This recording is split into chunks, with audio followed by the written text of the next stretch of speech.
How to order Uber. Hey everybody, welcome back to our channel. In today's video, I'm going to guide you through the steps on how you can order Uber, so make sure to watch the video till the very end. So if you'd like to basically order Uber, all you have to do is go ahead and then first of all, make sure to launch the Uber application that you would be able to find here. Now all you have to do is to simply make sure to enter a pickup point, or you can enable your current location to exactly track you on your location over there. So once you go ahead and then basically enter your tracking location, after that what you have to do is to simply also make sure to go ahead and then enter the destination as to where you'd like to go.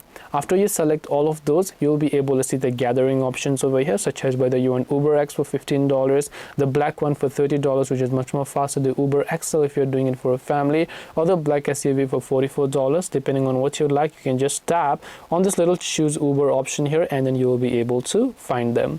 And this way you should be able to go ahead and then basically order Uber. Hope this video was helpful. If you have any questions, then feel free to leave them down below. Thank you for watching till the very end, and see you soon in our next video.